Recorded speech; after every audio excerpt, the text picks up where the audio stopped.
সালাম। বনানী বনানী দিদি ভালো আছেন? হ্যাঁ, শুভ সন্ধ্যা। কেমন আছেন দাদা? নমস্কার। আছি, ভালো আছি। Our Olympiad presents Combined Media Summit 2020, Leading the World Through Media। এই যে ট্যাগলাইনে এই মিডিয়া সামিটটি অনুষ্ঠিত হচ্ছে in association with BD assistant. আজকের এই কম্বাইন্ড মিডিয়া সামিটে আমি স্বাগতম জানাচ্ছি আমাদের মধ্যে 3 জন গেস্ট স্পিকারকে। প্রথম জনকে স্বাগতম জানাচ্ছি বনানী মল্লিক আপাকে, ডেইলি অবজারভার থেকে আছেন, যিনি একজন ক্লাইমেট জার্নালিস্ট। আপা আসসালামু আলাইকুম, কেমন আছেন? আসসালাম। আমি শিখছি, এখনো পর্যন্ত পুরোপুরি হয়ে যায়নি। ওই দাদা তারপর আপা সবার কাছ থেকে শিখছি আমি। আপা আদাব। আচ্ছা, ভালো আছেন?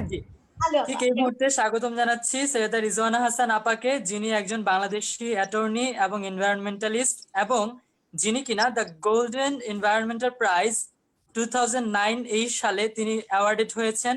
তাকেও স্বাগতম জানাচ্ছি। রিজওয়ানা আপা কেমন আছেন? ভালো, আপনি ভালো? জি আলহামদুলিল্লাহ ভালো আছি। আপাকে ঠিক আমরা স্বাগতম জানাচ্ছি একই সঙ্গে স্যারকে, যিনি অ্যাডজাংক্ট ফ্যাকাল্টি জাহাঙ্গীরনগর ইউনিভার্সিটি এবং বাংলাদেশ রিভারাইন পিপলের ফাউন্ডার এবং তিনি একজন রিভার রিসার্চার। তার অনেক প্রতিভা এবং অনেক পরিচয়, সবকিছু আমরা শুনবো। স্যারকে এই মুহূর্তে স্বাগতম জানাচ্ছি শেখ রুকন আহমেদ স্যারকে। স্যার আসসালামু আলাইকুম। ওয়ালাইকুম আসসালাম। আমাকে ভাই বলেন, সেটা অনেক লাইভলি করবে আলোচনাটা। জি শিওর। তো কেমন আছেন আপনারা? কেমন যাচ্ছে এই ঘরবন্দি সময়?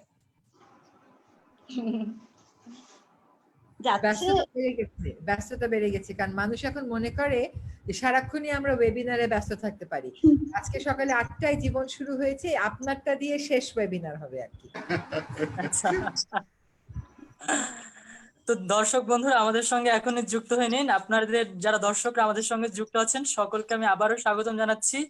National news paper olympiad presents combined media summit 2020 in association with BD assistant.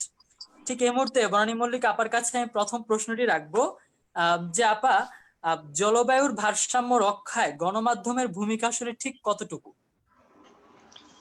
অনেক বড় ভূমিকা মিডিয়া আসলে ক্ষেত্রে পালন করে। আমরা যদি লক্ষ্য করি যে এই যে রিসেন্ট যে সাইক্লোন হয়েছে, সেই সাইক্লোনের সময় কিন্তু এই মিডিয়ায় আগাম অনেক বার্তা দিয়েছিল, যার ফলে লোকজন কিন্তু বাড়িঘর ছেড়ে শেল্টার সেন্টার যেতে পেরেছিল। তো এর ফলে কিন্তু আমাদের জানমালের নিরাপত্তা, জীবনের নিরাপত্তা দেওয়া সম্ভব হয়েছিল। পাশাপাশি মিডিয়া বিভিন্ন রকম তথ্য উপাত্ত এগুলো দিয়েও কিন্তু সাহায্য করে।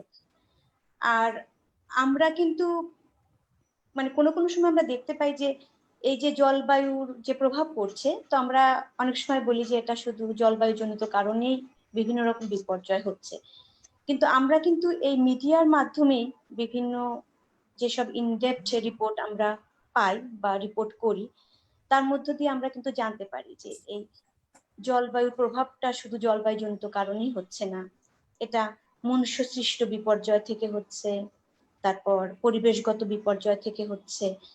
এসব কিছুর ক্ষেত্রে মিডিয়া কিন্তু অনেক বড় রকমের রোল প্লে করে।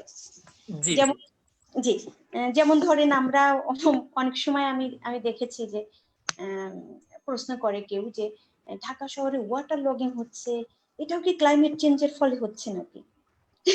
এরকম কিন্তু লোকজন করে, মিক্স করে ফেলে। এই ক্ষেত্রে আমরা মিডিয়ার যারা আমরা আছি তারা কিন্তু আমরা ব্যাপারটা কিন্তু আমরা তুলে ধরতে পারি যে ঢাকা শহরে যেসব খালগুলো ছিল সে খালগুলো কিন্তু এই মানুষই কিন্তু দখল করেছে, যার ফলে এসব সমস্যা। সো এটা বড় রকমের একটা ভূমিকা আমরা রোল প্লে করি। জি জি, অনেক অনেক ধন্যবাদ আপনাকে। বেশ গুছিয়ে আসলে উত্তর দিয়েছেন। আশা করি সবার যে দর্শক বন্ধুরা আছেন সবাই আসলে বুঝতে পারছেন। আমাদের সঙ্গে কিন্তু আজকে বেশ 3 জন জ্ঞানী মানুষ যারা সব জানে এবং অনেক কিছু জানে, আমরা শিখবো তাদের কাছ থেকে। তো সবাই যুক্ত হয়ে নিন এবং যারা আমাদের সঙ্গে আছেন একটু দ্রুত শেয়ার করে নিন। ঠিক এই মুহূর্তে দ্য গোল্ডম্যান এনভায়রনমেন্টাল প্রাইজ পাওয়া 2009 সালে বাংলাদেশি অ্যাটর্নি সৈয়দা রিজওয়ানা আপার কাছে আমার প্রশ্ন থাকবে, নেক্সট প্রশ্ন, যে আপা এই যে একটা বিষয় আমরা লক্ষ্য করি যে নেগেটিভ কার্বন ইমিউশন, এই জিনিসটা বাস্তবে পরিণত করতে বাংলাদেশ ঠিক কতটা প্রস্তুত?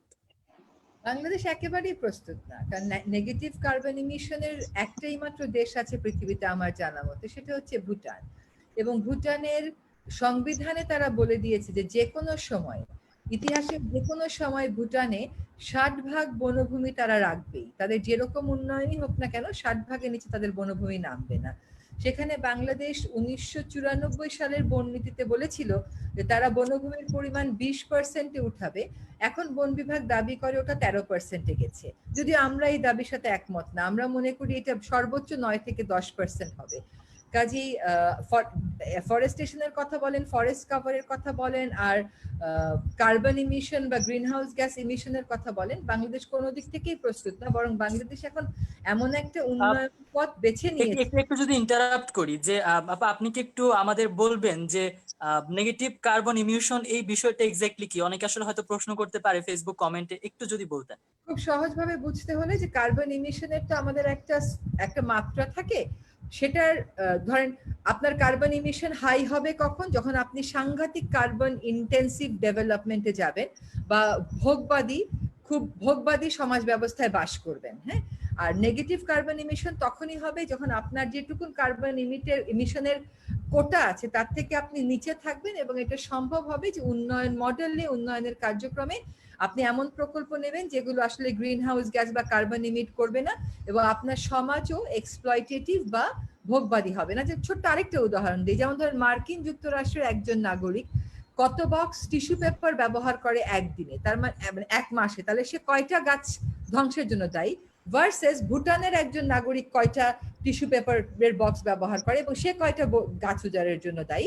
আবার ফসিল ফুয়েল কোথায় বেশি পুড়ছে এবং ফসিল ফুয়েল কোথায় কম পুড়ছে। It's basically the quota that's given to you, এবং আপনি সেই কোটার চেয়েও যখন অনেক নিচে থাকেন তখন আমরা বলবো যে আপনি আপনার কার্বন ইমিশনটা নিচে আছে। জি, অনেক ধন্যবাদ। ঠিক আপনার কাছে আবারও পরবর্তীতে ব্যাক করব। এখন একটু একজন রাইটার, একজন রিসার্চার, একজন রিভার ট্রাভেলার, সেই ভাইয়ার কাছে চলে যায়, রোকন ভাইয়া।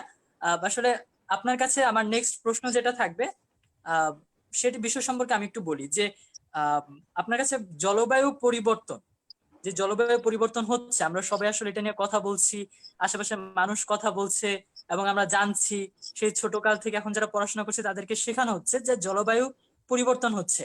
অনেকে হয়তো জানেও না যে জলবায়ু জিনিসটা কি, সেই ছোট্ট বয়স থেকে কিন্তু তারা জানতেছে জলবায়ু পরিবর্তন হচ্ছে। এই জলবায়ু পরিবর্তন রোধ করতে বিশ্ব গণমাধ্যম কি একই প্ল্যাটফর্মে আছে কিনা বাংলাদেশের প্ল্যাটফর্মটার সঙ্গে আর কি? মানে আপনি বলছেন যে বাংলাদেশ সহ বিশ্বের সংবাদ মাধ্যম একই প্ল্যাটফর্মে আছে, মানে একই রকম কাজ করছে কিনা, একই রকম কাজ করছে কিনা? আচ্ছা, ঠিক আছে, সেটা যেতে চাই। তার আগে একটু আপনাদেরকে ধন্যবাদ দিতে চাই, এবং আপনাকে আমি স্বাগত জানাতে চাই এই কারণে যে রিজনা আপাকে পেয়েছেন শেষ পর্যন্ত এই ইয়েতে। এটার মাঝে আমি আপনাদের প্রযোজক যিনি, উনি আমাকে ধরেছিলেন, আমি আপাকে খুব অনুরোধ করে এখানে এনসি ফলে একটু আপার কাছ থেকে আমরা যেন একটু বেশি শুনতে চাই। আমিও খুব সুযোগ পাই না শোনার ওখানে। তো উনি ভুটান নিয়ে কার্বন নেগেটিভ যে অংশটা বলছিলেন সেটা আপা আমি বাকিটা শুনতে চাইবো কোনো এক সময়, আমি খুব আগ্রহের সঙ্গে শুনছিলাম। সংবাদ মাধ্যমের দিক থেকে দেখলে এটা ঠিকই যে জলবায়ু পরিবর্তন যে হচ্ছে এটা সংবাদ মাধ্যমের বুঝতে খানিকটা সময় লেগেছে। এটা বাংলাদেশেও আপনি যখন দেখবেন যে 80-র দশক থেকে জলবায়ু পরিবর্তন, বৈশ্বিক উষ্ণায়ন এগুলো নিয়ে গবেষণা হচ্ছিল, কথাবার্তা হচ্ছিল, কিন্তু সংবাদ মাধ্যমে আসার এটা আমার যতদূর মনে আছে যে ফোর্থ অ্যাসেসমেন্ট যখন হয় আইপিসিসির, এটার 2007 সালে সম্ভবত, তারপরে সংবাদ মাধ্যম আমাদের দেশে আমি যতদূর দেখেছি যে অনেক বেশি জলবায়ু পরিবর্তন নিয়ে ফোকাস করেছে, এবং এগুলো নিয়ে আলোচনা শুরু হয়েছে মূলধারার সংবাদ মাধ্যমে। তারপর 15তম কপ হলো, কনফারেন্স অফ পার্টিস, সেটা তারপর থেকে আরো কিছু সাংবাদিক গেলেন বাংলাদেশ থেকে কোপেনহেগেনে, খুব সম্ভবত আমার যত মনে পড়ে। তারপর থেকে জলবায়ুটা যে ইস্যু হিসেবে সামনে চলে আসছে আমাদের সংবাদ মাধ্যমে। কিন্তু বৈশ্বিক ক্ষেত্রে সংবাদ মাধ্যম যতখানি গেছে জলবায়ু পরিবর্তন নিয়ে, সেখান থেকে আমরা এখনো অনেকটা পিছিয়ে আছি 3টা দিক থেকে। একটা হচ্ছে কাভারেজের দিক থেকে, জলবায়ু পরিবর্তন ইটসেলফ যতখানি কাভারেজ পাওয়া দরকার সেটা আমরা এখনো দিতে পারছি না। দ্বিতীয় হচ্ছে যে এইটা যেভাবে দেয়া দরকার, যতটা গুণগত দিক থেকে যেরকম হওয়া দরকার, সেখান থেকেও আমরা খানিকটা পিছিয়ে আছি বৈশ্বিক মাত্রার দিক থেকে। তৃতীয় হচ্ছে যে যে যে যে লজিস্টিক্স দরকার এটা এটা এই বিষয়ে রিপোর্টিং করার জন্য, লেখালেখি করার জন্য, সেগুলো আমাদের এখনো, ধরেন আপনি খুব বেশি ম্যানুয়াল পাবেন না যে জলবায়ু পরিবর্তন নিয়ে কাজ করার জন্য। আপনাকে অফিস থেকেও খুব বেশি আর্থিক এবং উপকরণগত সমর্থন দেবে না যে আপনি একেবারে খুব গভীরভাবে একটা ইস্যুতে আপনি উপকূলে, কালকে আমি একটা এরকম ওয়েবিনার ছিলাম, উপকূল সাংবাদিকতা নিয়ে কথা হচ্ছিল, সেখানে আপনাকে 3 মাস উপকূলে আপনি গিয়ে থাকবেন জলবায়ু পরিবর্তনের প্রভাব বোঝার জন্য, কিংবা খরার প্রভাব বোঝার জন্য আপনি রাজশাহীতে গিয়ে 3 মাস থাকবেন। সেরকম সমর্থন আমাদের সংবাদ মাধ্যমের ব্যবস্থাপকরা এখনো দিতে পারে না, সেটা সঙ্গত কারণেই পারে না। ফলে 3 দিক থেকে বৈশ্বিক মাত্রায় আমরা একটু পিছিয়ে আছি। এটা আরো বাড়ানো দরকার, এটা বাড়ানো দরকার। আর আমরা একটা সৌভাগ্যবান যে আমাদের দেশে অনেকেই আছেন যারা জলবায়ু পরিবর্তন নিয়ে কাজ করেন বৈশ্বিক ক্ষেত্রে। আমরা চাইলে তাদেরকে পেতে পারি, যেটা অনেক দেশেই, তৃতীয় বিশ্বের অনেক দেশে আপনি পাবেন না। আমরা হাতের কাছে রিজওয়ানা আপাকে পেতে পারি চাইলেই, ফোনেরও পাশে, যে এই বিষয়ে জানতে চাই। বা আরো অনেক বিখ্যাত বিখ্যাত ব্যক্তি আছেন যারা জলবায়ু পরিবর্তন নিয়ে কাজ করেন। সেইটা পজিটিভ দিক সংবাদ মাধ্যমের জন্য। কিন্তু 3টা ক্ষেত্রে আমাদের নিশ্চয়ই উন্নতি করা দরকার।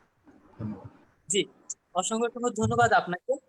ঠিক আবার একটু ফিরে যাই আমাদের environmental journalist, climate journalist Banani Mallik আপার কাছে, যে আপার কাছে একটা জিনিস জানতে চাইবো। আপনার কথা ধরে একটু আগাই রোকন ভাইয়া, যে এই যে বৈশ্বিক উষ্ণায়নের কথা বললেন, আপার কাছে একই একটা প্রশ্ন রাখি, যে এই যে আপা আমরা বৈশ্বিক উষ্ণায়ন নিয়ে কথা বলছি, এই যে আমরা বৈশ্বিক উষ্ণায়ন নিয়ে যে অনেক ভয়াবহ হচ্ছে, এটার প্রভাব অনেক ভয়াবহ, পৃথিবীটা কি আসলে ঠিক ততটা ভয়াবহ অবস্থায় রয়েছে কিনা, বা ততটা ভয়াবহ হতে পারে কিনা যতটা মাত্রাতিরিক্ত কথা আমরা বলছি? আরেকটা প্রশ্ন থাকবে যে এটার স্থায়ী সমাধান কি করা যাবে কিনা, মানে হচ্ছে আপনার প্রতিরোধ করা যাবে কিনা, নাকি প্রতিকারের ব্যবস্থা গ্রহণ করতে হবে? আর তৃতীয় প্রশ্ন, মিডিয়ার ভূমিকা কি হবে এই ক্ষেত্রে?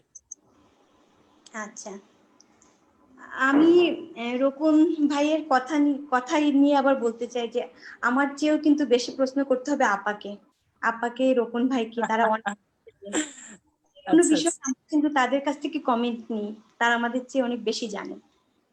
তো আচ্ছা, প্রথম হচ্ছে যে আমি যেটা বলবো যে এখন বিজ্ঞানের বিভিন্ন তথ্য উপাত্ত কিন্তু আমরা মিডিয়ার মাধ্যমে পেয়ে যাচ্ছি। আমরা যদি আসলে এই ক্লাইমেট চেঞ্জের প্রভাব থেকে যদি আমরা মুক্ত হতে চাই, তাহলে আমরা এই বিজ্ঞানের কথা শুনতে হবে।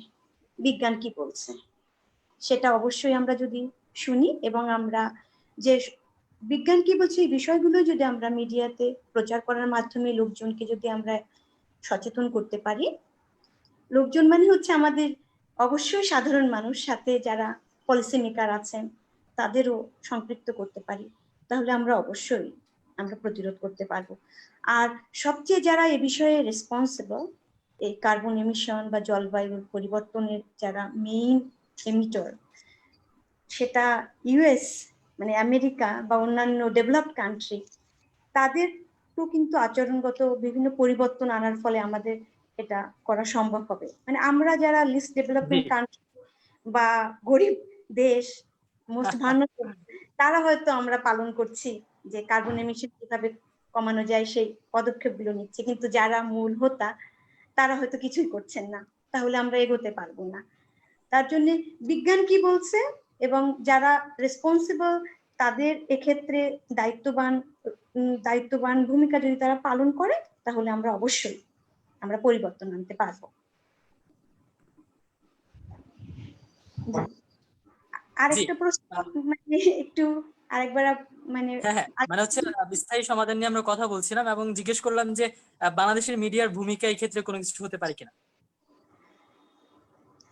একটু আগে রকুন ভাই বলছিলেন যে আমাদের মিডিয়ার বাস্তবতাটা, যে অনেক ক্ষেত্রে দেখা যায় যে অফিসে আমাদের যারা আছেন কি পারসন, তারা আমাদের এনভায়রনমেন্ট বা ক্লাইমেট চেঞ্জ ইস্যুটা নিয়ে এখনো পর্যন্ত তারা না আসলে কনভিন্স না ওইভাবে। তারা বলে কি ইস্যু টিস্যু করো, এগুলো এই সমস্ত ধান্দাবাজিটা, যে এই সমস্ত কথাও তারা ব্যবহার করে। সেক্ষেত্রে আমাদের মানে চোখ মুখ বন্ধ করে তাদের ওই ধরনের বাঁকা কথা সহ্য করে তাদের আবার পাশে বসিয়ে বুঝাতে হয় যে না, স্যার আপনি তো এই কথাটা বলছেন, কিন্তু এই রিসার্চটা কিন্তু এই বলছে। স্যার আপনি যে এটা বলছেন এটা কিন্তু ঘটছে উপকূল অঞ্চলে, কিন্তু এরকম কিন্তু ঘটছে স্যার, যে দেখেন এরকম স্লাইন ওয়াটারে কিন্তু এখানে সাবমার্জড হয়ে গেছে। এই যে এই বাস্তবতা, এইগুলো কিন্তু আমাদের তুলে ধরে আনি আমরা, এবং দেখা যায় যে যারা আছেন তারা যদি এটা যদি মানতে নাও চান, তাহলেও কিন্তু তাদের বুঝিয়ে আমরা কিন্তু এই রিপোর্ট গুলো করি। জি, দিন শেষে আসলে কাজ করে যেতেই হবে এবং এই বিষয়ে কথা আসলে বলেই যেতে হবে। আপনাকে অসংখ্য অসংখ্য ধন্যবাদ। ঠিক এই মুহূর্তে আমাদের সঙ্গে যে দর্শক বন্ধুরা যুক্ত আছেন তারা চাইলে এই লাইভটি ওয়েবিনারটি শেয়ার করে দিতে পারেন। এই মিডিয়া সামিটটিতে আপনাদের সবাইকে আমি আবারও স্বাগতম জানাচ্ছি। National news paper olympiad presents combined media summit 2020 যে স্লোগানটি নিয়ে আমরা এগিয়ে যাচ্ছি তা হচ্ছে leading the world through media. আজকের সেশন নং 3 হচ্ছে media on crisis management, climate and environmental change. এই ক্রাইসিস মানে media on crisis management, climate and environmental change নিয়ে কথা বলতে আমাদের সঙ্গে আছেন বর্ণি মল্লিক আপা, সৈয়দা রিজওয়ানা হোসেন আপা এবং শেখ রোকন ভাইয়া। তো বর্ণি মল্লিক আপাকে অনেক অনেক ধন্যবাদ, তিনি বেশ সুন্দর গুছিয়ে উত্তরটি দিয়েছেন। আমি আবার একটু সবাই বলছে সৈয়দা রিজওয়ানা আপার কাছে আসলে শুনতে, তিনিও বেশ সুন্দর করে গুছিয়ে সবকিছু উত্তর দেন। তার কাছে আমি পরবর্তী প্রশ্নটি রাখতে যাচ্ছি যে আপা, গ্রিন এনার্জি, অল্টারনেটিভ এনার্জি, এই ধারণাটা বাংলাদেশ মিডিয়াতে কতটা বেশি প্রাধান্য পায় এবং এই টপিক নিয়ে আসলে কতটা কাজ করা চ্যালেঞ্জিং আর কি, মানে কতটা চ্যালেঞ্জ হয়ে দাঁড়াচ্ছে বা কতটা চ্যালেঞ্জ হয়ে দাঁড়াবে, এই বিষয়ে কি জানতে চাই। ধন্যবাদ। আসলে কনভেনশনাল এনার্জি যেটা, যেমন জীবাশ্ম জ্বালানির উপর যে এনার্জির প্রোডাকশনটা নির্ভর করে, সেটাই কিন্তু আমাদের বর্তমানে বিদ্যুৎ উৎপাদনের যে ধারা সেটাকে বেশি প্রভাবিত করছে। সরকারের একটা নীতি আছে, একটা নীতিগত সিদ্ধান্ত আছে যে 2020 সালের মধ্যে তারা রিনিউয়েবল এনার্জিতে যাবে, হচ্ছে যাওয়ার কথা হচ্ছে 10%, কিন্তু we are nowhere close two 3%। আমাদের মিডিয়া যেটা করে, সেটা যেটা আমি পড়ি, সেটা হচ্ছে ঠিক রিনিউয়েবল এনার্জিকে পপুলারাইজ করা বা ফসিল ফুয়েল এনার্জিকে ডিনাউন্স করা বা এইটাকে নিরুৎসাহিত করা, রিপোর্টিং গুলো সেরকম হয় না। বরং একটা বিদ্যুৎ কেন্দ্রে কি ধরনের অনিয়ম হচ্ছে, একটা নিউক্লিয়ার পাওয়ার, যদি নিউক্লিয়ারকে অনেকে অল্টারনেটিভই বলে, বাট নিউক্লিয়ার প্রকল্পে কি ধরনের অনিয়ম হচ্ছে, অর্থাৎ সুশাসনের কোথায় ঘাটতি আছে, সেইগুলো কেন্দ্রিক আলোচনাটা হয়। কিন্তু ঠিক আপনি যদি বাংলাদেশের প্রসপেক্ট কি, চ্যালেঞ্জেস কি, জনমত গড়ে তোলায় অল্টারনেটিভ এনার্জির পক্ষে, গ্রিন এনার্জির পক্ষে, এইরকম রিপোর্টিং খুব একটা হয় না। এইগুলো রিপোর্টিং কিন্তু এখনো আমরা যারা পরিবেশ নিয়ে কাজ করি, আমরা বিদেশ থেকেই রিলাই করি। যেমন ধরেন আপনি বিদেশের একটা রিসার্চে আমরা সাম্প্রতিক সময় পেয়েছি যে রিনিউয়েবল এনার্জির খরচ 17% কমে গেছে। কিন্তু বাংলাদেশে আসলে রিনিউয়েবল এনার্জির খরচটা আনুপাতিক হারে কমেছে কিনা, না কমলে কেন কমেনি, রাজুকের নিয়ম অনুযায়ী সকল হাই রাইজ বিল্ডিং এ একটা করে সোলার প্যানেল থাকতে হবে, সোলার প্যানেল আছে কিন্তু ওটাতে কানেকশন দেওয়া থাকে না, হ্যাঁ, তো এই জিনিসগুলো কেন চালু করা হচ্ছে না, এগুলো ব্যাপারে মিডিয়া আরো অনেক বেশি সক্রিয় ভূমিকা পালন করবে।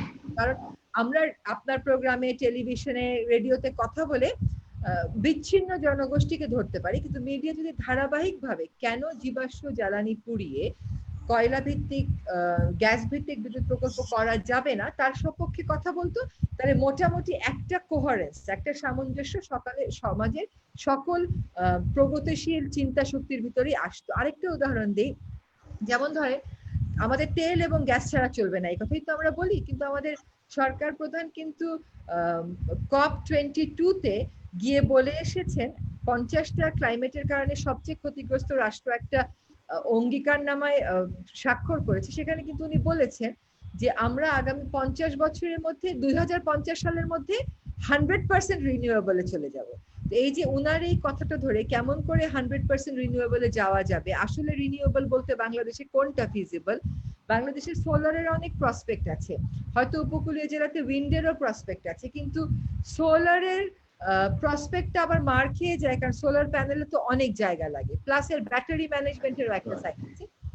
এই যে প্রধানমন্ত্রীর এই অঙ্গীকারের ফলো আপ করা, এইরকম বা নীতি নির্ধারণী মহলে এটা নিয়ে গোল টেবিলের আয়োজন করা, যেটা মিডিয়া করতে পারে, মিডিয়া কিন্তু অনেক ইস্যুতে এটা করে, হ্যাঁ, এবং তখন বিষয়টা অনেক বড় করে আসে। সেই রকম উদ্যোগগুলো আমাদের এখনো দেখার বাকি আছে, আমরা দেখবো আশা করি। আরেকটা হচ্ছে যে বাংলাদেশ যে আসলে লো কার্বন পাথ ছেড়ে দিয়ে একেবারে ডিস্ট্রাকটিভ কার্বন পাথে চলে যাচ্ছে, সেটাও মোটামুটি আসে, বাট সকলের স্বর এক হয় না, বরং উল্টো হয়। কিন্তু এনার্জি নিয়ে সাংবাদিকের একটা গ্রুপ আছে, সেখান থেকে কিন্তু উল্টা একটা প্রচারণা চলে যে যদি কয়লা আসে, যদি নিউক্লিয়ার আসে, তাহলে বাংলাদেশ একেবারে স্বর্ণযুগে প্রবেশ করে যাবে। আমি কোনো সাংবাদিককে এরকম বলতে দেখি নাই কিন্তু, যে 2050 থেকে 70-এর মধ্যে পৃথিবীর আবিষ্কৃত এবং জানা থাকা গ্যাস ফিল্ড গুলোর এরপরে আর আমরা পাবো না। 2070 সালের পরে আবিষ্কৃত এবং জানা থাকা কয়লা খনিগুলোর যেটুকু তুলতে পারবো তুলবো, তারপরে কিন্তু আমরা আসলে আর পাবো না। তো একটা না একটা পর্যায়ে তো আপনাকে কয়লা আর গ্যাস থেকে সরে আসতেই হবে, তাহলে এখনই আপনি সেটা করছেন না কেন? এরকম বিতর্কগুলো তুললে জনমতটাকে শেপে আনার জন্য যেমন ইনফর্মড রিপোর্টিং দরকার, সেই রকম ইনফর্মড রিপোর্টিং ফ্রম আ জলবায়ু পার্সপেক্টিভ হওয়ার সুযোগ আছে। জি, অনেক অনেক ধন্যবাদ। আপার কাছে আমি আবারও ফিরে আসব। এখন চলে যাই আসলে শেখ রোকন ভাইয়ার কাছে, যে ভাইয়ার কাছে একটা প্রশ্ন করব যে এই যে যখন আসলে একটা দুর্যোগ আসে বাংলাদেশে, এই যে যেমন করোনা কালে একটা দুর্যোগ আসলো, বাংলাদেশে করোনা মহামারীতে অনেক মানুষ আক্রান্ত হতে শুরু করলো, ঠিক সেই সময় আমরা সকলেই ভয়ে আতঙ্কিত হয়ে যাচ্ছিলাম।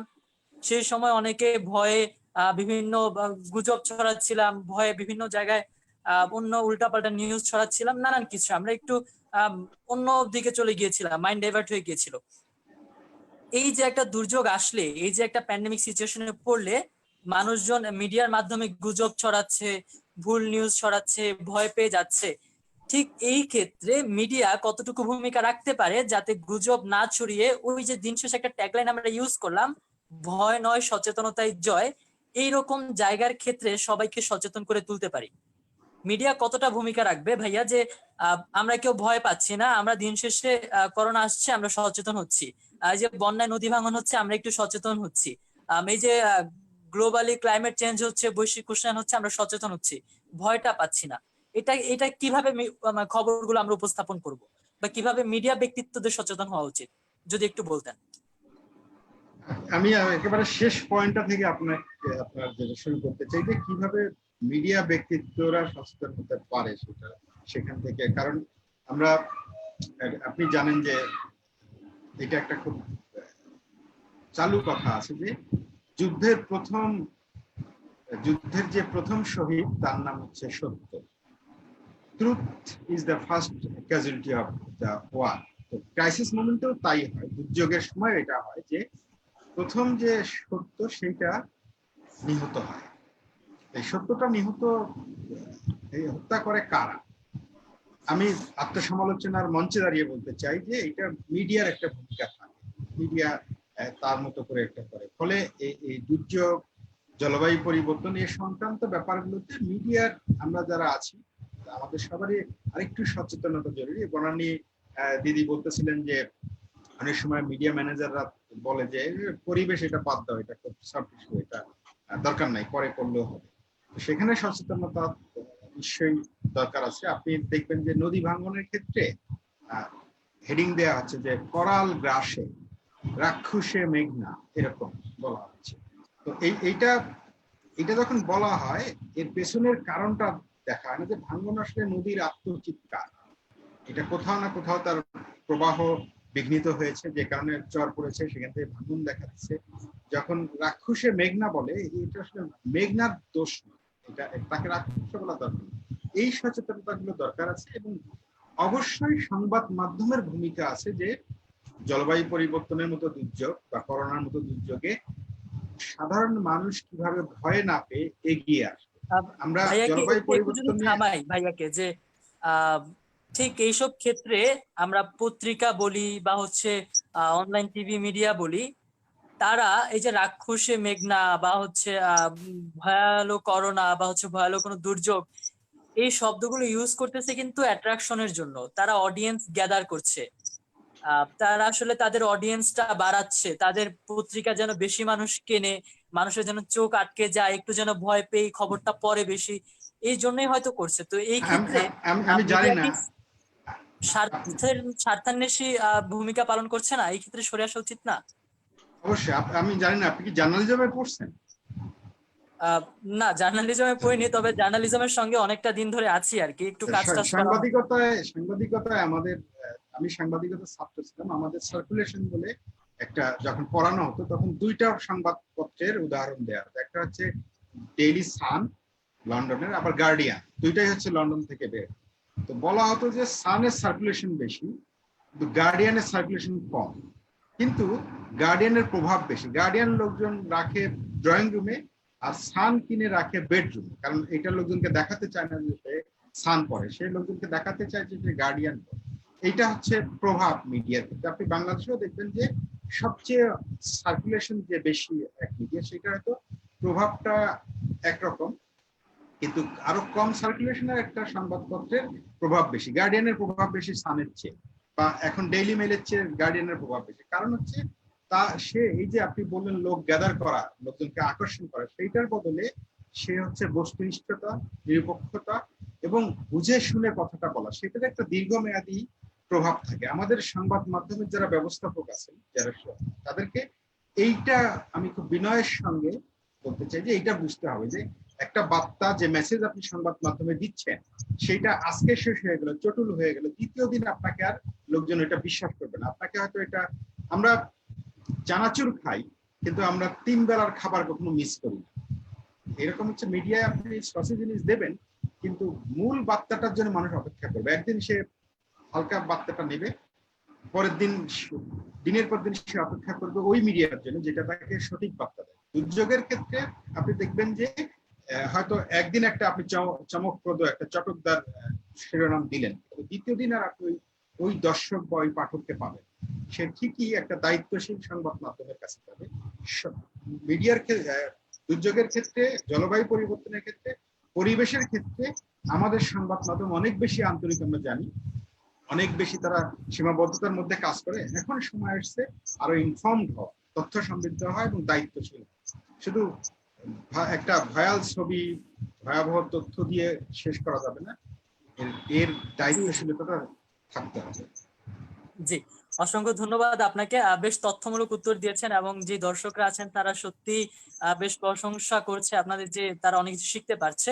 আমি আবারও একটু সবার উদ্দেশ্যে বলে রাখি যে আপনাদের সকলকে স্বাগতম জানাচ্ছি আমি Nahid Ahsan, national news paper অলিম্পিয়াডের পক্ষ থেকে।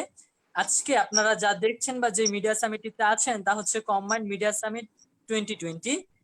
ন্যাশনাল নিউজ পেপার প্রেজেন্ট এই কম্বাইন্ড মিডিয়া সামিট 2020 এর সেশন নং 3 তে media on crisis management, climate and environmental change নিয়ে কথা বলতে আমাদের সঙ্গে আছেন বনানী মল্লিক আপা, রিজওয়ানা আপা এবং রোকন ভাইয়া। তো ঠিক, এবং আমাদের এই মিডিয়া সামিটটিতে গেস্ট স্পিকারদের একটু জানাই বা হচ্ছে সবার উদ্দেশ্যে জানাই যে এই মিডিয়া সামিটটিতে পার্টনার হিসেবে রয়েছে কিন্তু অ্যাসোসিয়েশন পার্টনার হিসেবে আছে বিডি অ্যাসিস্ট্যান্ট। এছাড়া অন্যান্য পার্টনার হিসেবে আছে youth carnival, spike story, smartifier academy, the campus daily, Ashoka, Ananya magazine and project school. এরকম অসংখ্য ইউথ এঙ্গেজমেন্ট পার্টনারদের নিয়ে আসলে আমাদের এই বিষয়টা আয়োজন করা। এবং ন্যাশনাল নিউজ পেপার অলিম্পিয়াড কিন্তু এই যে আমাদের মতন তরুণদের উদ্যোগে আসলে এগিয়ে যাচ্ছে এবং দেশের বিভিন্ন কিছু নিয়ে আসলে কাজ করছে। ঠিক যেমন এখন এই সেশনটাতে মিডিয়া অন ক্রাইসিস ম্যানেজমেন্ট, দারুণ একটা বিষয় নিয়ে আলোচনা হচ্ছে। তো আপনারা যারা দর্শক আছেন সবাই একটু দ্রুত শেয়ার করে দিবেন। ঠিক এই মুহূর্তে আমি আবারও বনানী মল্লিক আপার কাছে আসলে চলে যেতে চাই। যে আপা, ডাস্ট রিসাইক্লিং একটা টার্ম আমরা শুনি বা হচ্ছে একটা ভাবনা আমরা শুনি যে বর্তমান সময়ের তরুণরা ডাস্ট রিসাইক্লিং এর মাধ্যমে ঢাকা শহরকে দূষণমুক্ত করতে চাচ্ছে, বাংলাদেশকে দূষণমুক্ত করতে যাচ্ছে, যে ডাস্টগুলো রিসাইকেল করলে হয়তো দূষণমুক্ত করে আসবে। তরুণদের ভাবনা, তরুণদের উদ্ভাবন, আপনি কি ঠিক এমনটাই ভাবেন কিনা? এই সম্পর্কে একটু আপনার মতামত জানতে চাই। বিভিন্ন রকম মানে প্রকল্প নিয়ে বিভিন্ন সময় আমরা দেখতে পাই যে এয়ার পলিউশন, ডাস্ট পলিউশন, মানে রিভার পলিউশন, এ থেকে মুক্ত করার জন্য বিভিন্ন সময় আমরা বিভিন্ন রকম ইনোভেটিভ সব প্রকল্প বা আইডিয়া আমরা শুনতে পাই। আমার কাছে মনে হয় কি যে আমাদের মেজর যে সমস্যাগুলো সেগুলো অবশ্যই স্বাগতম জানাই। তরুণরা একটা নতুন ভাবনা নিয়ে আসছেন, সেটা অবশ্যই তারা এগিয়ে যাবেন, তাদের আমরা অবশ্যই উৎসাহিত করব। তারা কি করতে চাচ্ছে সে বিষয়টা আমরা ফোকাস করে আমরা মানুষকে জানাতে চাই। কিন্তু ডাস্ট এই রিসাইকেলিং এর চেয়েও মানে আমি এটাকে ছোট করে দেখছি না, অবশ্যই এটা বড় একটা ইস্যু, কিন্তু আমাদের আরো মেজর অনেক সমস্যাগুলো আছে। এয়ার পলিউশন কমাতে হলে আমাদের কি করতে হবে? এটা ভয়ঙ্কর একটা পরিবেশগত বিপর্যয় কিন্তু আমাদের জন্য আছে। তারপর রিভার পলিউশন, এটা ভয়ঙ্কর সমস্যা। তো আমার মনে হয় যে ওইটার সঙ্গে অবশ্যই আমি ওটাকে অ্যাপ্রিসিয়েট করি, কিন্তু পাশাপাশি আমার মনে হয় যে আগে আমাদের এই বিষয়গুলোকে সমস্যাটার সমাধান করতে হবে, এই মেজর যে সমস্যাগুলো আছে। জি, অনেক ধন্যবাদ। আপনার কথা ধরেই আমি একটু আগাতে চাই। মল্লিকা আপা অনেক সুন্দর করে উত্তর দিয়েছেন, আপনার কাছে আবারও আসবো। আপনি যে বিষয়টি বললেন যে মেজর প্রবলেম বা হচ্ছে ঠিক কোন প্রবলেমটা নিয়ে আসলে কাজ করা দরকার, এটা নিয়ে আমরা বিভিন্ন জন বিভিন্ন মতামত দিচ্ছে, বিভিন্ন জন বিভিন্ন বিষয় নিয়ে আসলে কাজ করছে। ঠিক প্রশ্ন রাখতে চাই,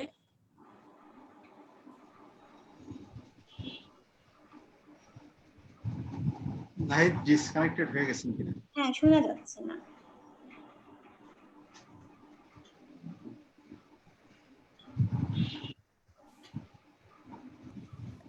আপা আমাদের সঞ্চালক বোধহয় ডিসকানেক্টেড হয়ে গেছেন।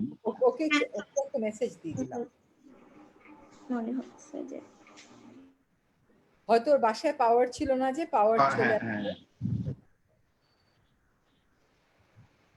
আপা তাহলে আমার মনে হয় যে আমি একটু প্রক্সি দেই কয়েক মিনিটের জন্য। হ্যাঁ, ভালো হয়। আপনি আমার কাছে একটু রিজন আপা আপনার কাছে শুনতে চাই যে আপনি কার্বন নেগেটিভ নিয়ে ভুটানের ইয়েটা বলছিলেন, ওইটা আমার একটু শোনার, যে পরে মাঝখানে ইন্টারাপ্ট করার কারণে আর বলেন, ওইটা যদি একটু বলেন। কার্বন, ওটা তো বলেছি, ওর সাথে আরেকটা জিনিস সম্পৃক্ত প্রশ্ন ছিল, ওটার উত্তর দিতে যাচ্ছিলাম, ওটার উত্তর আর দেওয়া হয়নি। সেটা probably that was related to যে আমাদের যে এখনকার ডেভেলপমেন্ট প্যারাডাইম আছে, সেই ডেভেলপমেন্ট প্যারাডাইম তো কার্বন নেগেটিভের দিকে আমাদেরকে মোটেও হাঁটাচ্ছে না। এক হচ্ছে আমাদের বন উজাড় হচ্ছে, গ্রিন চলে যাচ্ছে, কার্বন এমিশনের সবচেয়ে বড় দুটো ক্ষেত্র হচ্ছে একটু দুঃখিত, হয়তো নেটওয়ার্কের কারণে একটু ইন্টারাপ্ট হয়েছিল, চলে গিয়েছিলাম। আমি আপনাকে প্রক্সি দিচ্ছিলাম, আপনার কাছে বাকি কথা শুনছিলাম। ঠিক আছে, জি জি জি, অনেক ধন্যবাদ আপনাকে। আসলে নেটওয়ার্কের প্রবলেম, হুটহাট করে নেটওয়ার্ক প্রবলেম করে তো আসলে বোঝা যায় না।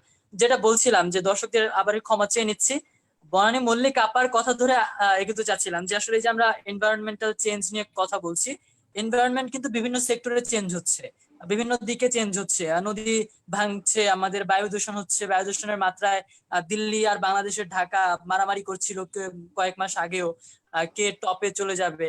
তারপর হচ্ছে আমাদের মাটি দূষিত হয়ে যাচ্ছে বিভিন্ন এই যে প্লাস্টিক বর্জ্যের কারণে, এই যে নানান সেক্টর দূষিত হচ্ছে। মল্লিকা আপা বলছিলেন যে মেজর প্রবলেম গুলোর দিকে নজর দিতে, ডাস্ট রিসাইক্লিংটা একটু পাশে রাখলেও হবে। রিজন আপার কাছে আমার দুইটি প্রশ্ন থাকবে। প্রথম প্রশ্নটি হচ্ছে, বাংলাদেশে এই যে জলবায়ু পরিবর্তন হচ্ছে, জলবায়ু পরিবর্তনের কোন পরিবর্তনটার উপর এক্স্যাক্টলি বাংলাদেশের মিডিয়ার বেশি আলোকপাত করা উচিত, বা কোন চেঞ্জটার উপরে বাংলাদেশের মিডিয়ার কাজ করা উচিত? এটা হচ্ছে প্রথম প্রশ্ন। দ্বিতীয় বিষয়টা হচ্ছে, একটু আপনার কাছে জানতে চাই যে দ্য গোল্ডম্যান এনভায়রনমেন্টাল অ্যাওয়ার্ড পাওয়ার পেছনের গল্পটা কি ছিল আসলে? গোল্ডম্যান এনভায়রনমেন্ট অ্যাওয়ার্ডের গল্পটা আমি ভুলে গেছি, এখন আর আমার মনে নেই, ওটা অনেক দিন আগে। নাহিদ, আমি একটু আপনার নাহিদকে আমি একটু যোগ করতে চাই যে গোল্ডম্যান অ্যাওয়ার্ড আপার শুধু অনেকগুলো অ্যাওয়ার্ডের একটা, জাতীয় পরিবেশ পদক আছে, লেমন ম্যাক্সেসে আছে, তারপরে কয়েকদিন আগে উনি আরেকটা, এটা আপা এই বছর যাবেন বোধহয় আনতে, ইয়েতে এটা ভিয়েতনামেরটা, ওরা এই বছর তাইওয়ানেরটা, ওরা এই বছরটা আটকে দিয়েছে, আগামী বছর সেরেমনিটা হবে। এটা হচ্ছে the Tang award for rule of law. জি, ঠিক আছে। আর আসল অ্যাওয়ার্ডটা কি জানেন? আসল অ্যাওয়ার্ডটা হচ্ছে আপনার কাজের স্বীকৃতিটা পাওয়া। হ্যাঁ, তো the fact that you are working and you are being observe, এই জিনিসটা মনের মধ্যে অনেক আনন্দ দেয়। এবং অনেক রকম বাধা আর চাপের মধ্যে আমরা কাজ করি, তো সেগুলো উত্তরণে কিন্তু এটা সাহায্য করে। যেমন it is a globalise world. আপনি কোনো একজন অ্যাক্টিভিস্টকে তার ভয়েসের জন্য হয়তো দেশের মধ্যে কোনো একটা সাপ্রেশনের শিকার করছেন, বা হয়তো তাকে টার্গেট করছেন না, তো দেশের ওভারঅল ডেমোক্রেটিক এনভায়রনমেন্টটাই এমন যে খুব সাহস করে স্পষ্ট করে অনেকেই হয়তো অনেক কথা বলছি না, আমরা সেলফ সেন্সরশিপ করছি। সেরকম ক্ষেত্রে এই স্বীকৃতিগুলো আপনাকে বলে যে no, there is a global community behind you and you are actually being observed. So ওটা অন্যরকম সাহস যোগায়। Coming back to your questions, Nahid, but before that I would like to conclude the answer that I was giving to Rokon. এই যে negative কার্বনের কথা আমরা বলছি না, যে আমরা নেগেটিভ কার্বনে বড় দুটো কারণে যেতে পারছি না। একটা হচ্ছে আমাদের বনজ সম্পদ এবং গ্রিনারি উজাড় হওয়া, আরেকটা হচ্ছে আমাদের ডেভেলপমেন্ট প্যারাডাইম দিনকে দিন আরো অনেক বেশি কার্বন ইন্টেন্সিভ হচ্ছে। যেমন আমরা 7 বছর আগেও একটা কয়লা ভিত্তিক বিদ্যুৎ প্রকল্প ছিল, আমরা জাম্প করে 29টা অ্যাপ্রুভ করেছি এবং কয়েকদিনের মধ্যে বেশ কয়েকটা আমাদের চালু হয়ে যাবে। তো সেগুলো তো আমাদের খুবই কার্বন ইন্টেন্সিভ হয়ে যাচ্ছে। ফলে এই দুটো কারণে আমাদের আসলে কার্বন নেগেটিভের দিকে হাঁটা যাচ্ছে না। আপনার প্রশ্নটা যদি বলি, জলবায়ু পরিবর্তনের দুটো বড় বড় দিক আছে, একটা মিটিগেশন, একটা অ্যাডাপ্টেশন। শাস্ত্রীয় মতে আমাদের অ্যাডাপ্টেশনে বেশি জোর দেওয়ার কথা, কারণ মিটিগেশনে even with all this 29 coal base power plants আমাদের মিটিগেশন যেটুকুন বাড়বে, ইমিশন যেটুকুন বাড়বে, সেটুকুন গ্লোবাল কার্বন পিকচারে খুব বড় পরিবর্তন আনবে না, যদিও আভ্যন্তরীণ পরিবেশকে মারাত্মকভাবে প্রভাবিত করবে। ফলে আমাদের বলা হচ্ছে যে আমরা জানি অ্যাডাপ্টেশনের দিকে জোর দিই, কারণ আমরা হচ্ছে মোস্ট ভালনারেবল।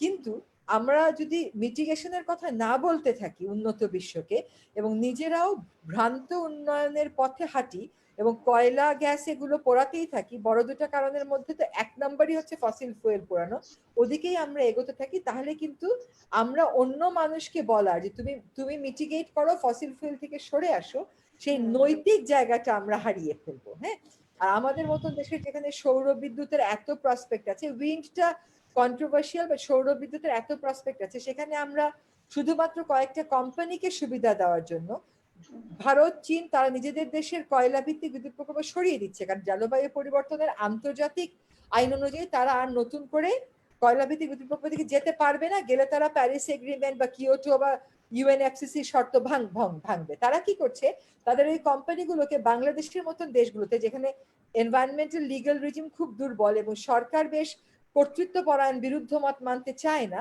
সেখানে ওরা ট্রান্সফার করে দিচ্ছে। ফলে আমাদেরকে মিটিগেশনের এদিকে খেয়াল রাখতে হবে। আমরা অ্যাডাপ্ট করব, সাইক্লোন শেল্টার বানাবো, উপকূলীয় বনায়ন করব, জনগণকে সচেতন করব, আমাদের বন্যা প্রবাহ এলাকা, বন্যা প্লাবন এলাকাতে উঁচু করে বিল্ডিং করব, সবই আমরা করব। কিন্তু মিটিগেশন যদি না হয় তাহলে দিনকে দিন প্রকোপ তো বাড়তে থাকবে, আপনি কত এটার সাথে অ্যাডজাস্ট করবেন। কাজে আপনাকে আন্তর্জাতিক পরিমণ্ডলে মিটিগেশনের উপর জোর দিতে হবে এবং একই সাথে আপনি যাতে অন্য দেশের অবসলেট টেকনোলজির জায়গা ডাম্পিং গ্রাউন্ড না হয়ে যান, সেটাও আপনাকে নিশ্চিত করতে হবে। এই জন্য আপনার প্রয়োজন সঠিক জ্বালানি নীতি, সঠিক কয়লা নীতি এবং অত্যন্ত প্র্যাগমেটিক পরিবেশ নীতি। মিডিয়া কোথায় নজর দিতে পারে এই জলবায়ু, সেটা বোধহয় একটা প্রশ্ন ছিল স্যার, যে মিডিয়া কোথায় জোর দেওয়া উচিত? আমার মনে হয় বাংলাদেশের জনগোষ্ঠীর যে মৌলিক অধিকারগুলো বারবার হোঁচট খাচ্ছে জলবায়ু পরিবর্তনের কারণে, প্রাকৃতিক দুর্যোগের পৌনঃপুনিকতা বেড়ে যাওয়ার কারণে, ওইটা বলা। কারণ হিউম্যান স্টোরির কিন্তু একটা অন্য মূল্য আছে। আপনি যতই সায়েন্স দিয়ে কথা বলেন না কেন, আপনি দেখাতে পারেন 1 লক্ষ লোক বাস্তুচ্যুত হয়ে গেছে, এইটার ইম্প্যাক্ট কিন্তু অনেক বেশি হয়। এটা হিউম্যান স্টোরিটা যেটা আছে ক্লাইমেট চেঞ্জের, এটা যদি তুলে ধরে। আরেকটা হচ্ছে বাংলাদেশ সরকারকে তার উন্নয়নের যে প্যারাডাইম, সেটা জানি ভ্রান্ত ওয়েস্টার্ন ওয়ার্ল্ডের ভ্রান্ত উন্নয়নের রাস্তায় আমরা হাঁটা না দিই, সেটা করবার জন্য মিডিয়া যেন একটা জনমত তৈরি করে এবং এটা পুরো একটা পার্সপেক্টিভ মাথায় রেখে। কারণ আমি একটু আগেই বললাম যে already pro fossil energy platform কিন্তু হয়ে গেছে সাংবাদিকদের, হ্যাঁ, কিন্তু অ্যান্টি ফসিল এনার্জি প্ল্যাটফর্ম আমরা এখনো করতে পারি নাই। জি জি, অসংখ্য ধন্যবাদ আপনাকে। বেশ কোলাবোরেটলি আসলে উত্তরটা দিয়েছেন। রোকন ভাইয়ের কাছে আমার প্রশ্ন যাবে এরপরে, যে এই যে আপনি প্রথম থেকে আসলে বিভিন্ন জন আসলে বললেন যে জার্নালিজম থেকে আসলে ক্লাইমেট নিয়ে কাজ করা বা কথা বলা একটু চ্যালেঞ্জিং হয়ে দাঁড়াচ্ছে, ঠিক তারপরেও আসলে এই যে এনভায়রনমেন্ট চেঞ্জের বিষয়ে বা এনভায়রনমেন্ট চেঞ্জের উপরে, হ্যালো, আমি শুনতে পাচ্ছি আপনাকে, আপনি কি শুনতে পাচ্ছেন নাহিদ হাসান? আবার বোধহয় ডিসকানেক্টেড হয়ে গেছে।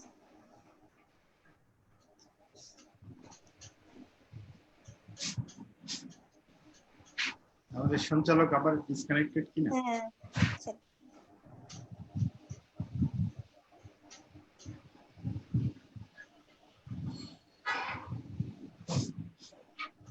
নাহিদ কি শুনতে পাচ্ছেন আমাকে? একটু একটু দুঃখিত, যে শুনতে পাচ্ছি। বারবার বারবার বলুন। আসলে নেটওয়ার্কটা ইন্টারাপ্ট করছে। যেটা বলছিলাম যে আম, আপনাদের একটু চ্যালেঞ্জিং কাজের মধ্য দিয়ে আসলে কাজ করতে হয়, যে এনভায়রনমেন্ট নিয়ে কথা বলা বা অন্যান্য কাজ করা। এরপরেও এনভায়রনমেন্টাল এই দিক থেকে সচেতনতা তৈরিতে বাংলাদেশের গণমাধ্যমগুলো কি কি ভূমিকা আসলে রাখতে পারে বা রাখা উচিত, এই ক্ষেত্রে আপনার মন্তব্য জানতে চাই।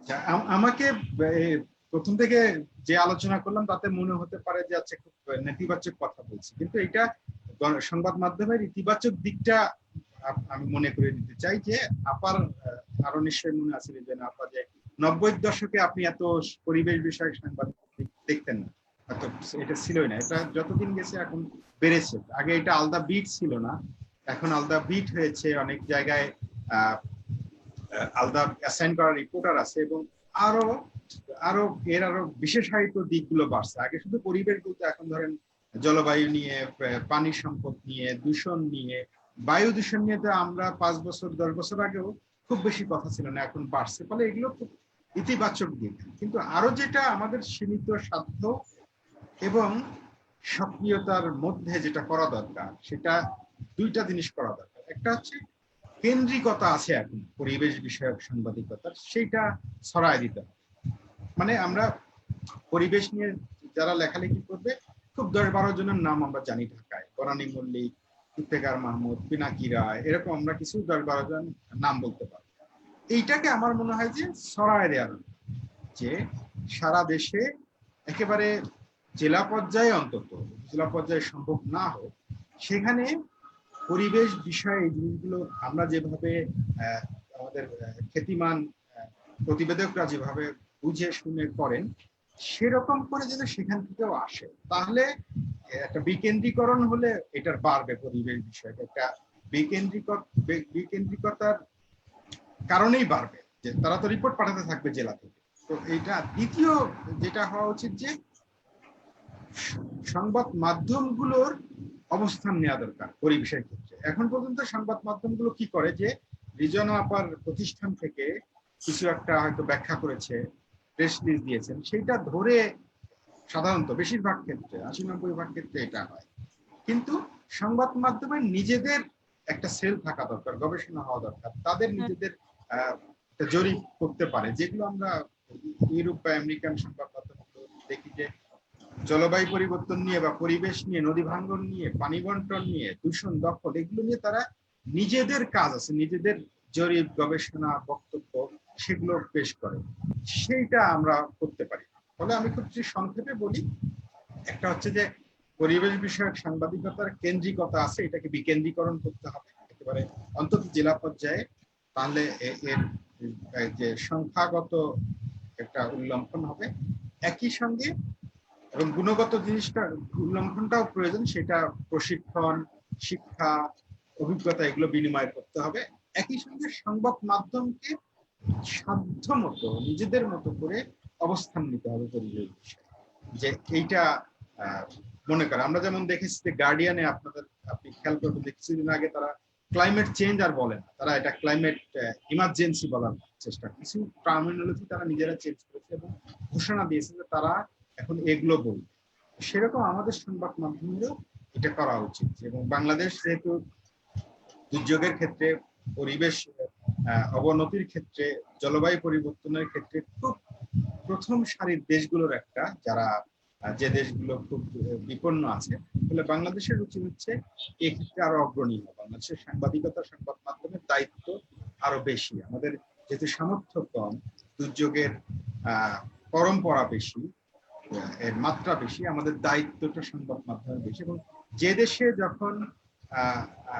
যখন সরকার এবং অন্যান্য প্রতিষ্ঠানগুলো দায়িত্ব এড়ায় যায়, পালন করে না, তখন সংবাদ মাধ্যম এগিয়ে আসে। আমরা এটা মুক্তিযুদ্ধের সময় দেখেছি, বা স্বৈরাচার বিরোধী আন্দোলনের সময় দেখেছি। ফলে পরিবেশের ক্ষেত্রেও সংবাদ মাধ্যম নিশ্চয়ই বাংলাদেশে তারা এগিয়ে আসে, কিন্তু আরো দরকার, আরো সংবাদ মাধ্যমে লোক বাড়ানো দরকার, জি, কেন্দ্রীকরণ দরকার, এবং নিজস্ব।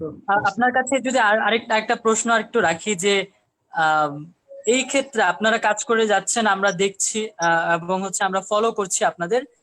ঠিক এইসব ক্ষেত্রে তরুণদের কতটা এগিয়ে আসা উচিত, বা এই চ্যালেঞ্জগুলো দেখলে বা এই যে আপনারা যে বিভিন্ন চ্যালেঞ্জের সম্মুখীন হচ্ছেন, সাংবাদিকরা যে বিভিন্ন চ্যালেঞ্জের সম্মুখীন হচ্ছে, আপনার রিসার্চ করতে গিয়ে বিভিন্ন চ্যালেঞ্জের সম্মুখীন হচ্ছেন, এত সবকিছু দেখার পর তরুণরা তো ডিমোটিভেটেড হয়ে যাবে, একটু মাইগ্রেটেড হয়ে যাবে। এই ক্ষেত্রে তরুণদের উদ্দেশ্যে যদি কিছু বলতেন। তরুণদের উদ্দেশ্যে আমি এটা আমি সবকিছু তরুণদের দেওয়ার পক্ষে না। এটা রবীন্দ্রনাথের একটা বিখ্যাত আছে, তোমার কাঁধে নাই ভুবনের ভার। আমরা তরুণরা ভাষা আন্দোলন করছে, তরুণরা মুক্তিযুদ্ধ করছে, তরুণরা সব করছে, তরুণরা নিরাপদ সড়ক আন্দোলন করছে। এখন পরিবেশ রক্ষার ইয়েটাও আমরা তাদের দেব, সেটা আমি খুব পক্ষপাত না, কিন্তু তরুণদের এগিয়ে আসতে হবে, এর কোনো বিকল্প না। এটা আমি জাতিসংঘের 2003-এর যে ইয়ট রিপোর্ট আছে সেখান থেকে ধার করে বলি। তারা স্পষ্ট বলছে যে তরুণরা কেন পরিবেশ বিষয়ে বেশি ভাববে। এর কারণ হচ্ছে আজকে যে পরিবেশ দূষণ হচ্ছে, নষ্ট হচ্ছে, এর জের তাদেরকে বহন করতে হবে। আজকে রিজন আপা, আমি বা বনানী আপা যে পরিবেশ পরিস্থিতি দেখছি, আমাদের পরের জেনারেশন তার চেয়ে আরো বেশি খারাপ পরিস্থিতি। ফলে তরুণদের এখনই সক্রিয় হতে হবে, সতর্কতা হবে, এগিয়ে আসতে হবে, যাতে তাদের ভবিষ্যৎটা ঠিক থাকে। এটা আমরা তো করবোই, কিন্তু জাতিসংঘের ওই রিপোর্টে বলছে তরুণদের এই কারণে এগিয়ে আসা। আরেকটা কারণে এগিয়ে আসা, তরুণরা ইনোভেটিভ হয়, এনার্জেটিক হয়, তারা অনেক বেশি ডেডিকেটেড হয়। আমাদের যারা একটু বেশি বয়স হয়ে যায়, আপনার মতো বয়সে যখন রিজনা আপার সঙ্গে আমরা কথা বলতে গেছি, তখন তো অনেক স্বপ্ন ছিল, অনেক নিবেদন ছিল। এখন যখন কথা বলতে চাই, নানা রকম ধান্দা মাথার মধ্যে কাজ করে, কারণ বয়স হয়ে গেছে। তো ফলে তরুণরা একটা খুব হিসাবহীন, বিবেচনাহীন একটা নিবেদিত প্রাণ হিসেবে এগিয়ে আসতে পারে। এটা এই তিনটা কারণে অন্তত তরুণদের এগিয়ে আসা। জি, একদমই আসলে এগিয়ে আসাটা উচিত।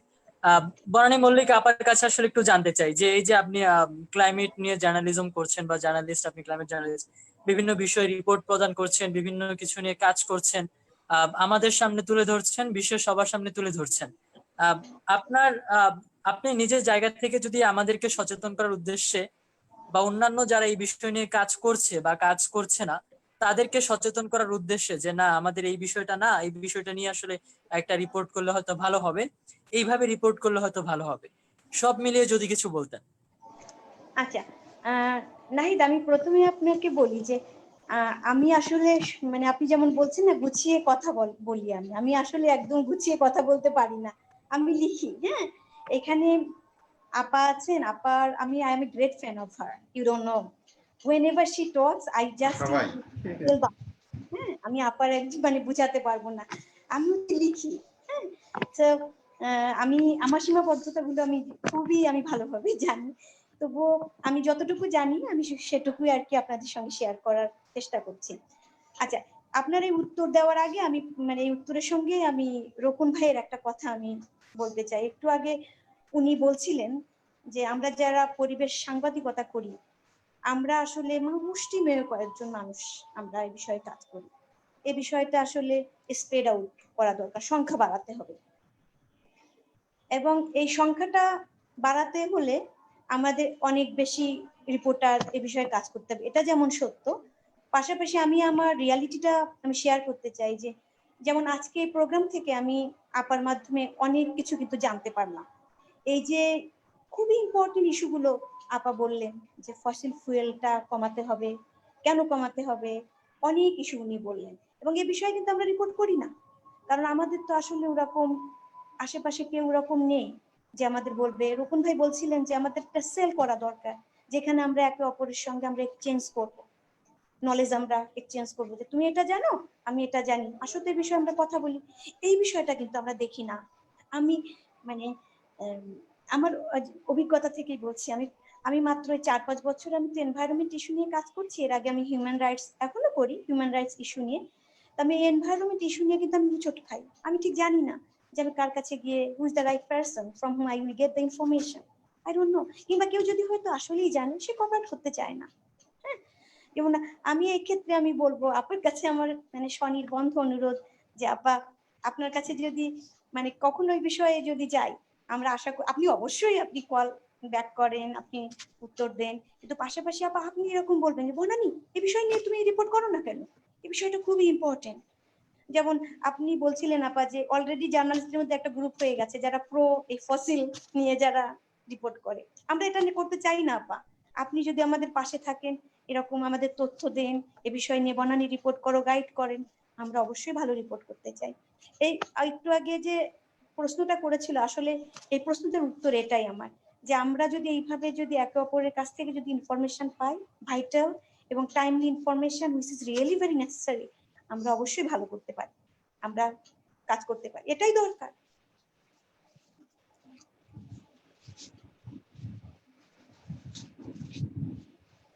আমাদের সঞ্চালককে দেখা যাচ্ছে না,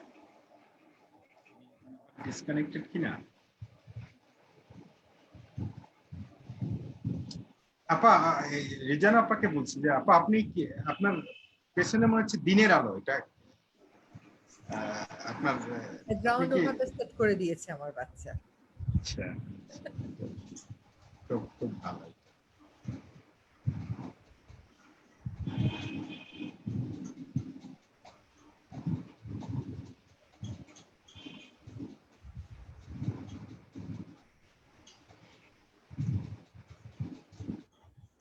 আমি আসলে অনেক অনেক দুঃখিত যে বারবার বারবার এতটা ঝামেলা করছে, আর সারাদিন আসলে বৃষ্টি হয়, নেটওয়ার্ক ফল করছে, এটা আসলে কানেক্ট হচ্ছে না, অত্যন্ত দুঃখিত।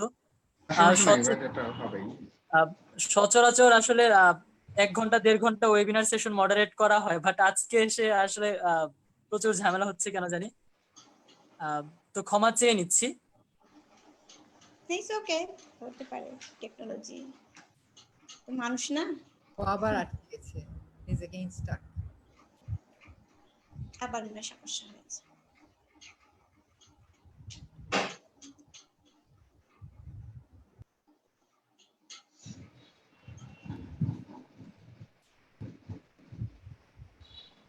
রকম ভাই যদি একটু বলতেন যে এই যে আমরা একে অপরের সঙ্গে যে আমরা এক্সচেঞ্জ করব, এটা কিভাবে হতে পারে, মানে যেহেতু ও তো দেখা যাচ্ছে না, তো আপনি যদি এ বিষয়ে বলতেন একটু নিজেদের মধ্যে কথা। একটা তো লুজ কানেকশন আমি মনে করি যে আমাদের মধ্যে আছে দিদি, মানে আমাদের যোগাযোগ হয়, এগুলো আমরা আরেকটু বাড়ানো দরকার। যেটা এটার একটা প্রাতিষ্ঠানিক শেপ হয়তো এখনই দেওয়া যাবে না, কিন্তু আমরা ব্যক্তিগতভাবে তো করি, যোগাযোগটা করি, সেইটা বাড়ানো দরকার। এবং একই সঙ্গে যেটা হতে পারে যে আমরা আমাদের যে সাংবাদিকদের যে সংগঠনগুলো আছে, প্রতিষ্ঠানগুলো আছে, জাতীয় প্রেস ক্লাব হতে পারে, আপনাদের ডিআরইউ হতে পারে, সেখানে পরিবেশ বিষয়ে আরেকটু কিভাবে সংগঠিত থাকা যায় সেটা কিন্তু করতে পারে।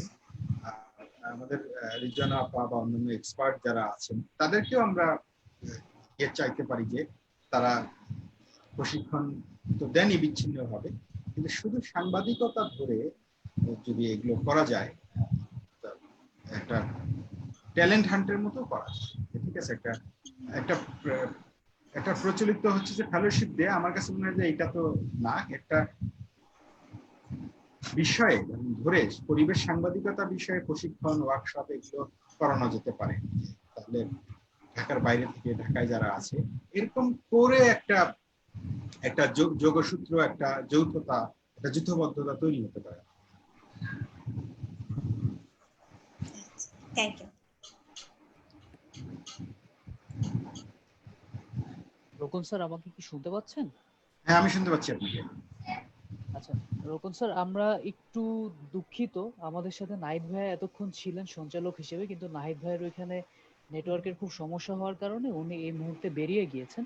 তো আমাদের মোটামুটি বোধহয় সবগুলো আলোচনার বিষয়গুলো সবগুলোই আমরা করতে পেরেছি, এবং আপনাদেরকে অশেষ ধন্যবাদ আজকে এত ব্যস্ততার মাঝেও আমাদেরকে এসে সময় দেওয়ার জন্য আমাদের সেশনে। আমি ম্যাডামের কাছে আবারও যাচ্ছি, সৈয়দ রেজওয়ানা হাসান ম্যাডাম এবং বনানী মল্লিক ম্যাডাম, আপনাদের দুজনকেই ধন্যবাদ, সাথে রোকন স্যারকেও ধন্যবাদ এবং আমাদের এই সময় দেওয়ার জন্য এবং সেশনে আজকে এই বিষয়গুলো নিয়ে আলোচনা করার জন্য।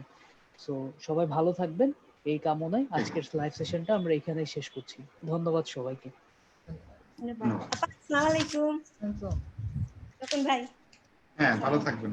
ভালো থাকবেন। Thank you.